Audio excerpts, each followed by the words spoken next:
There was a story out there yesterday. It was down to Buffalo and Arizona. Two different cultures, cities, fan bases.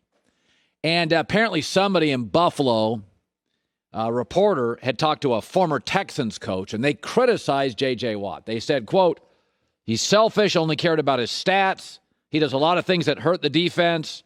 I wouldn't want him. He hurt us sometimes more than he helped us. So what you're saying is he's a little rogue. That's been the knock on Ndamukong Suh for years. He's a little bit of a, doing his own thing, a little bit of a freelancer. For the record, I've heard a little bit of that with J.J. Watt, a little bit. Now, this morning, it's interesting. If I lined up, and this goes along the lines of what, the big sports betting companies think, if I looked at the NFC West this morning, I would take the Rams to win the division. They won 10 games last year with Jared Goff. I think Matt Stafford's worth a win. I'd have the Rams winning the NFC West at 11-5. I would have San Francisco, if Jimmy Garoppolo is healthy, if he's healthy, battling them for second place. I'm selling some of my stock on Seattle, but they have Russell Wilson, so I'd pick them third, and Arizona fourth. Not a shot, but it's the best division in football. So J.J. Watt did not choose the best team in his own division. He didn't choose the best roster in his own division. He didn't choose the best Super Bowl odds in his own division. He picked probably the fourth best coach in a division. Some would argue the fourth best quarterback in his division. He didn't choose an area that was closer to home. Arizona was fourth in sacks last year. He didn't choose a place where he'd have the greatest impact. It may just be this easy. J.J. Watt chose the place that was best for him and his wife, Kalia. And that's it. She's a pro athlete. He's a pro athlete. They don't have to have a second home with warm weather. They can go train in the off season. It's just a good place to play some golf, drink some margaritas in the off season, and he and his wife can train together outdoors in their beautiful house. Matt Stafford, by the way, was on the market. Many suitors. He chose the Rams, which is the toughest division in football. Why, we found out? He liked Los Angeles. He had a home here. He liked the weather. Off seasons are easier. He's kind of worn out from Michigan winters. I mean, he grew up in Texas, played at Georgia. He was tired of the winters. Think about where the stars choose. KD chose Brooklyn. Huh? Kawhi chose the Clippers. Tom Brady chose the Buccaneers. As you age, things that were less important become really important. Think about the final two choices for J.J. Watt. On one shoulder, there's a little Buffalo Bill. Hey, we are a player away from the Super Bowl. You are going to win the division. And on the other side was a little devil, and he was wearing Arizona colors, and he's like, this is Buffalo. You're going to have a second home. Does your wife really want to live in Buffalo? They jump on tables. And it's kind of crazy. Arizona's more laid back. You can golf in the off season. You can golf in the season. Think about the two places that were the final places. He probably felt guilty a little bit for choosing Arizona, so he includes Buffalo because that was, as Joey and I talked about, that's the place where he can literally, they're going to win their division next year. They feel like they're a pass rush away from the Super Bowl. Tennessee doesn't. Green Bay doesn't necessarily. They already had a pretty good pass rush. So the final two places came down to one place where it made total football sense, and they finished second to the place that didn't make really any football sense. And that's okay. We tend to, in the media, try to figure out what the best place for the athlete is. He fits the scheme, the division, and LeBron James chose Miami. They weren't good when he got there, and the Lakers. They were terrible when he got there. Both cities, for a kid that grew up in Akron, a lot of sex appeal, a lot of fun. You can get free agents to come and play there.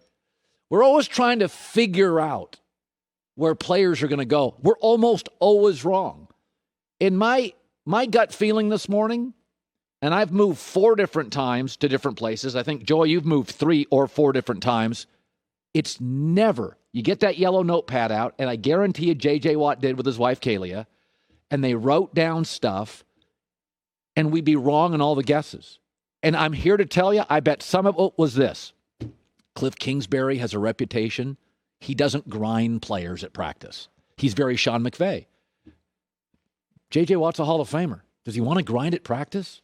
J.J. Watt shows up on Sunday and kicks your arse.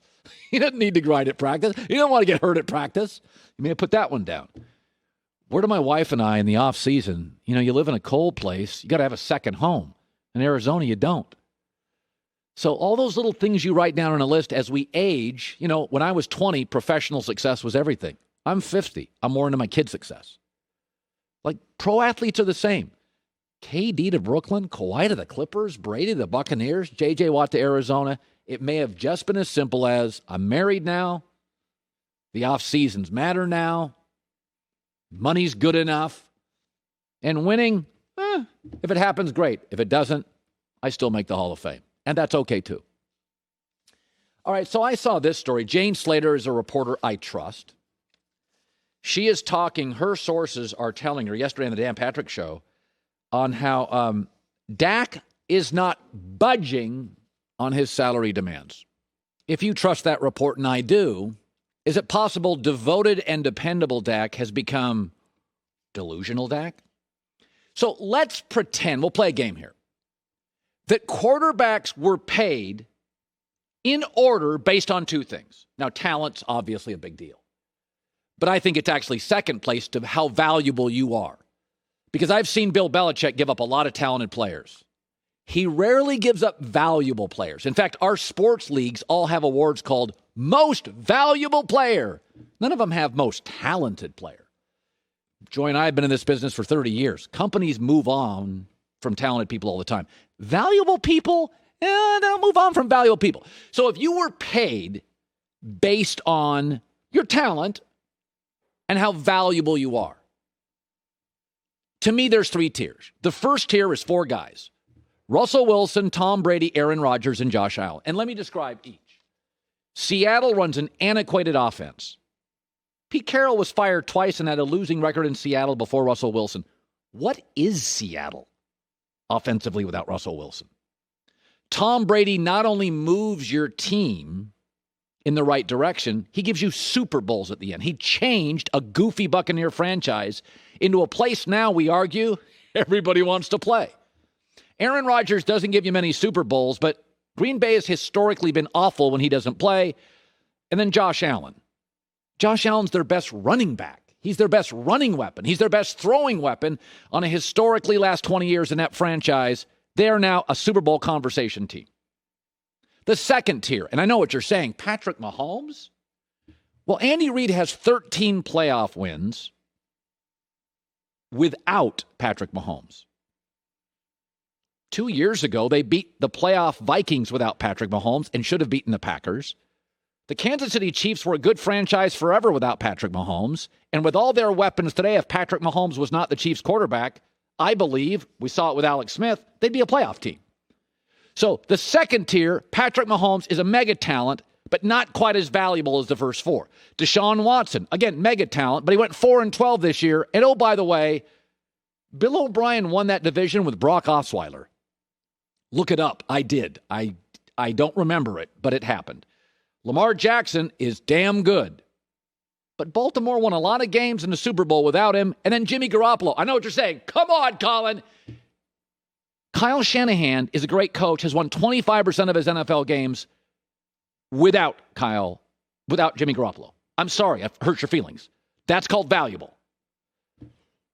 Everybody else in the NFL is tier 3. Pretty talented, sometimes valuable. Let's remember that in the last 17 starts, Dak Prescott is 6-11. They were 5-5 with Andy Dalton last year. If you count the game he came in initially and led them to a win against the New York Giants, they were behind. Dak got hurt. He came in and won.